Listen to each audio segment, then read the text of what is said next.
Kim Chiu, pasabog na naman, grand winner at most popular leading lady sa taong 2025. Kim Pao, triple win, panalo individually at panalo pa bilang magka-love team. Kim Pao, hindi lang kilig kundi quality, panalo sa puso ng mga manonood. Tara, kwentuhan muli tayo.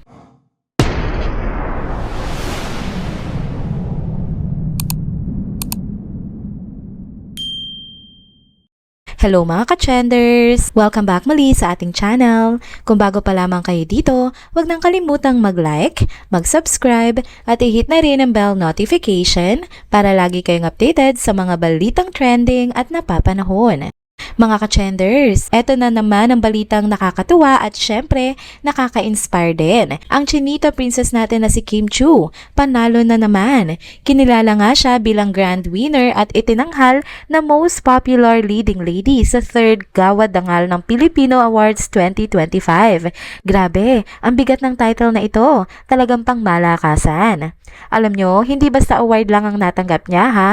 Ang Dangal ng Filipino Awards ay isang prestihiyosong pagkilala para sa mga Pinoy na outstanding sa kani-kanilang larangan, mapa showbiz, sports, public service o kung saan paman. Kaya kung maiuwi mo ang ganitong titulo, ibig sabihin ramdam na ramdam ng tao ang impact at contribution mo. At si Kim, walang duda, pasok na pasok dito. Isipin nyo, sa dami ng mga sikat na leading lady sa show business, siya pa rin ang napili. That only proves na consistent talaga siya sa charm, sa husay at sa puso ng mga fans. Complete package talaga itong si Kim kasi kaya niya magdala ng drama, kaya niya magpatawa sa comedy, tapos host pa na kaya magpasaya ng audience.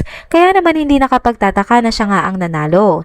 At syempre, hindi magpapahuli ang Kim Paulandia fandom. Todo ang pagbubunyi nila online lalo na sa X kung saan sunod-sunod ang mga pagbati at proud posts para kay Kim. Ramdam na ramdam mo talaga na solid ang suporta ng fandom. Yung tipong kahit ilang taon nang lumipas, hindi talaga sila bumibitaw. At kung achievements lang naman ang pag-uusapan, grabe, sunod-sunod na talaga. Para lang may mini timeline tayo, ito nga ang sunod-sunod na pagkilala kay Kim Chiu.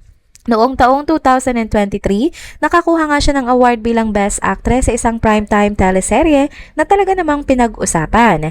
Pagpasok ng 2024, nakilala siya bilang isa sa top female TV personality sa isang kilalang award-giving body. At ngayon 2025, hindi lang isa kundi ilang parangal na ang naiuwi niya. Kasama na dyan yung Star Awards bilang Best Female Host. At ngayon nga, ito pang most popular leading lady mula sa dangal ng Filipino Awards. Kumbaga, every year may pasabog talaga siya, mga ka-trenders. Kaya masasabi talaga natin na 2025 is Kim Chiu's year. Imagine, sa 3 taon, sunod-sunod, lagi siyang may hawak na trophy. Hindi lang basta sa isang category, iba-ibang larangan pa. Kung babasahin mo rin yung mga reactions ng fans online, halos lahat good vibes. Yung iba sobrang proud, yung iba naman hopeful pa rin para sa mas maraming Kim Pao projects. Pero lahat sila nagkakaisa sa isang bagay, full support kay Kim. So ayan mga ka-trenders, malinaw na malinaw. Unstoppable si Kim Chiu. Hindi lang siya basta leading lady sa pelikula o teleserye, kundi isa siyang inspirasyon sa mga fans. Sa dami ng recognition na nakuha niya, lalo lang niyang pinapatunayan na kapag passionate ka at hardworking, susunod at susunod ang tagumpay. Kaya congrats ulit kay Kim Chiu. Isa na namang milestone ang naidagdag na nagpakulay sa kanyang karera. At tayo mga ka-trenders, abangan na lang natin ang mga susunod pa niyang pasabog kasi mukhang marami pang ang paparating na blessings kay Kim Chiu. Next topic naman tayo mga ka-trenders. Grabe, back-to-back na panalo na naman ang Kim Pao. Kung dati pa lang ay sobrang lakas ng chemistry nila, mas lalo pa silang pinapatunayan ng mga awards na sila talagang isa sa pinaka-paborito ng mga manonood. Kanina nga sa unang bahagi ng ating video na ikwento na natin na nagwagi nga si Kim Chiu bilang most popular leading lady. At syempre, hindi magpapahuli dyan si Paolo Avellino dahil siya naman ang tinanghal na most popular leading man ng pareho parehong award-giving body. Ang galing no? Parang sabay silang nagningning sa entablado. Pero teka, hindi pa dyan nagtatapos ang panalo nila. Kasi bukod sa individual awards, kinilala din sila bilang most outstanding and popular love team. Ayan na nga, mga ka-gender, solid na solid ang Kim Pao, hindi lang individually, kundi pati bilang tandem. Alam naman natin na mula nang nagkasama nga sila sa mga proyekto, instant hit agad ang chemistry nila.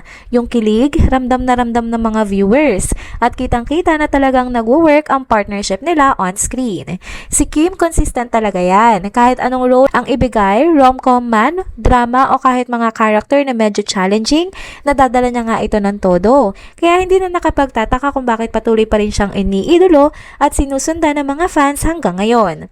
Samantala, si Paolo naman, kilala sa mga matitinding pagganap at mga role na may bigat. Pero bukod sa husay niya sa acting, ramdam mo rin yung charisma at appeal niya, kaya swak na swak talaga sa kanya yung title na Most Popular Leading Man.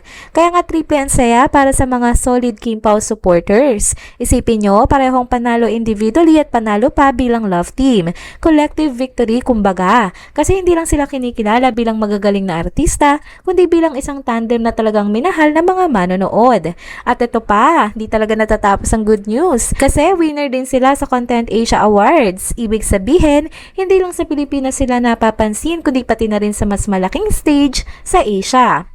Ang sarap lang isipin na yung mga ginagawa nila ay hindi lang nagdadala ng kilig at saya dito, kundi umaabot din sa mas malawak na audience.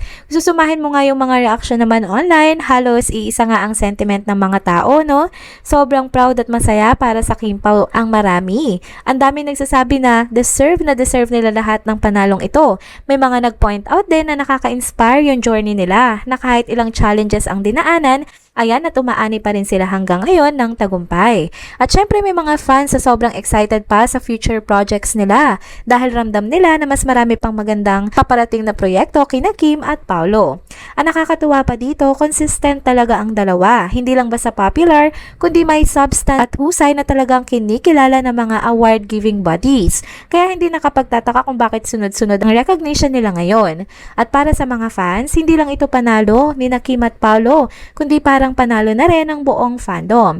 Lahat ng suporta, effort, at pagmamahal na ibinuhos, kitang-kita na may magandang balik. Kaya masasabi natin ngayon na unstoppable ang Kim Pao. Panalo na individually, panalo pa bilang love team. Panalo pa internationally. At kung ganito pa rin ang takbo ng kanilang karera, sigurado mas marami pang achievements at kilig moments ang dapat nating abangan sa kanila. And there you go mga ka-trenders, dito na po muna nagtatapos ang ating isa na namang trending video update. Salamat sa inyong pagsubaybay at pagsama sa akin hanggang sa dulo ng video na ito. Pero bago kayo umalis, huwag niyo pong kalimutang mag-like, mag-comment, mag-subscribe at i-hit na rin ang bell notification para lagi kayong updated sa mga balitang trending at napapanahon. Kita-kits po sa susunod na video. Paalam!